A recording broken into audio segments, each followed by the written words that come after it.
Bismillahirrahmanirrahim. Elhamdülillahi Rabbil alemin. Vessalatu vesselamu ala nebiyyina Muhammedin ve ala alihi ve ashabihi ecma'in. Esselamu aleyküm ve rahmetullahi ve barakatuh. Урматтуу туугандар, араб тили сабактарын улантабыз. Китебибиздин аты Дурусул лугатил арабияти ли гайрин натиқина биха. Араб тили сабактары ал тили менен сүйлөгөн адамдар үчүн деген китеп. Жазуучусу Шейх Фа Абдурахим деген шейх жазган. Биз ошол китептин 9-чу сабагын аяктаганбыз, 10-чу сабагын окуйт болчук. Бирок ошол 10-чу сабакты окурдан алдын домирлер тууралуу түшүнүк алып алалы. Себеби 10-чу сабактан өйдө домирлер байма-бай колдонулуп кетет. Ошондуктан азыр домирлер жөнүндө түшүнүк алалы. Бисмиллахир-рахманир-рахим.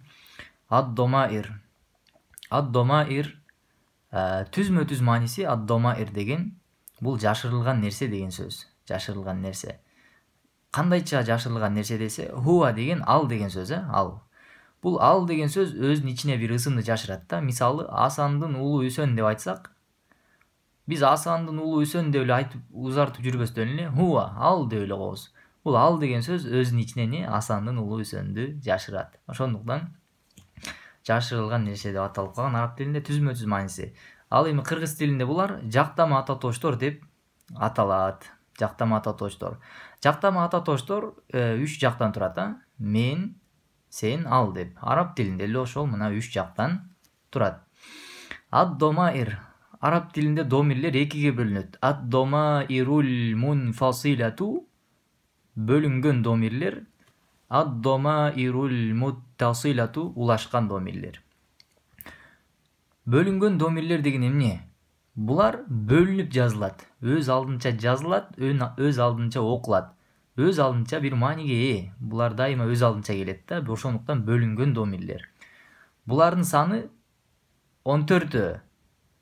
Улашкандардын саны деле ушул эле 14 улашып келет. Азыр биз бөлүнгөндөрдөн баштайбыз. Бисмилла.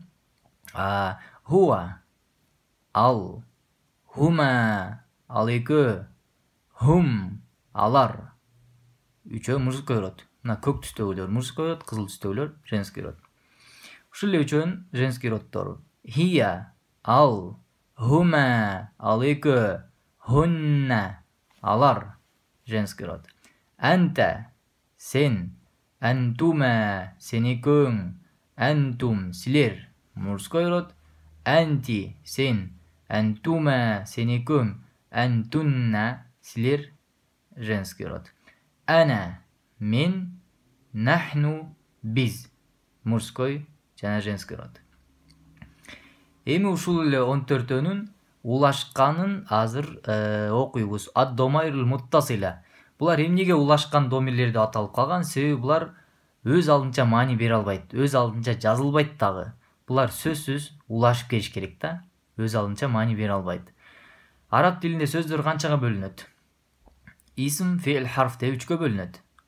Кандай гана сөз көрбөйлү, ал сөз же исм болот, же фейл болот, же харф болот. 4-үнчүсү жок. Үчөөнүн бирөөсүнө түшөт. Эми ушул эле домирлерди ушул үчөөнү улашканын азыр билебиз. Бисмилла. Эң биринчи эле исм түрүнө улашканы. Исмга кантип ушул 14 домир улашат? Биз мурда Китабу Мухаммадин, Мухаммаддын китеби, Китабу Холидин, Халиддин китеби деп келе жатканбыз. Азыр болсо аларды айтпастан эле Китабу Мухаммадин, Мухаммаддын китеби дебестен эле анын китеби деп айтып коебуз. Же менин китебим, же сенин китебиң дегендерди үйрөнөбүз. Анда эмесе кеттик. Китабу сөзүнө эле Китабуху, анын китеби. Китабухума, ал экөөнүн китеби. Китабухум, алардын китеби. Мужской род. Китабуха, анын китеби. Китабухума, ал экөөнүн китеби. Китабухунна, алардын китеби. Женский род. Китабука, сенин китебиң. Китабукума, сен экөөңдүн китебиң. Китабукум, силердин китебиңер. Мужской род. Китабуки, сенин китебиң. Китабукума, сен экөөңдүн китебиң. Китабукунна, силердин китебиңер. Женский род. Kitabi menin kitabim. Kitabuna bizdin kitabimiz. Мужской жана женский род.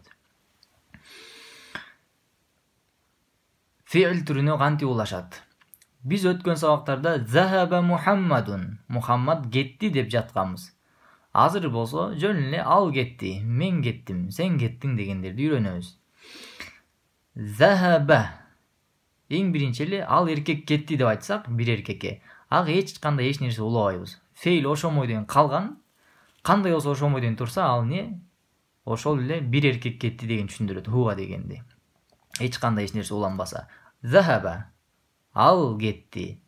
Zahaba. Ал экөө кетти. Zahabu. Алар кетишти. Мужской род. Zahabat.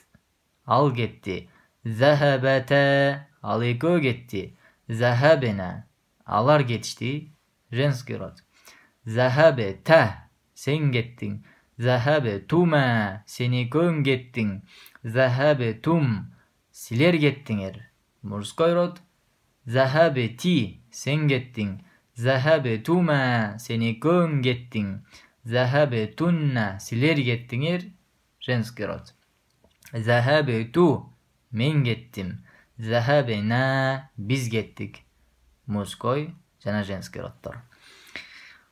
Азыр болсо ошол харф түрүнө улашканын азыр мына окуйбуз. Харф түрүнө кандай улашат ушул 14 домир? Харфтарга мисалы мин деген харфу жара. Мин деген харфу жар өзүнөн кийинки сынды жар кылат дегенбиз. Мааниси дан деген бизче, дан деген мүчө. Ошого азыр улайсың. Мин ху. Андан. Мин хума. Ал экөөнөн. Мин хум. Алардан. Мужской род. Мин ха. Андан. Мин хума. Ал экөөнөн. Мин хунна. Алардан. Женский род. Минка. Сенден. Мин кума. Сен экөөңдөн. Мин кум. Силерден. Мужской род. Минки. Сенден. Мин кума. Сен экөөңдөн.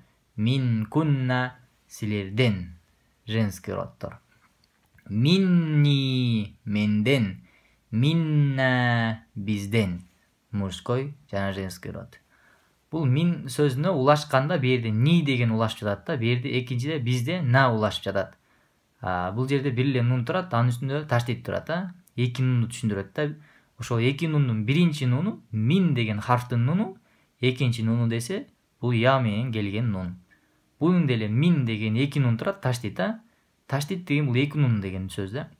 Биринчи нуну мин деген харфтын нуну, экинчи нуну бул на деп уланып жаткан домирдин нуну. Ошондуктан эки нунду жазган бул туура эмес да. Эки нун келсе анда таштит коюп эле жазылат араб тилинде. Ошондуктан мына таштит коюп минни, менден, минна, бизден. Мына ушул домирлер жөнүндө маалымат кыскача. Иншаллах эртең 10-чу сабакта окуйбуз. Сиздер болсо ушуну кайталап дептерлериңиздерге жазып даяр болуп туруңуздар. Эртеңден баштап иншаллах 10-чу сабакта окуйбуз. Валлаху а'лам ва саллаллаху ва саллама аля набийина Мухаммадин ва аля алихи ва асхабихи ажмаин.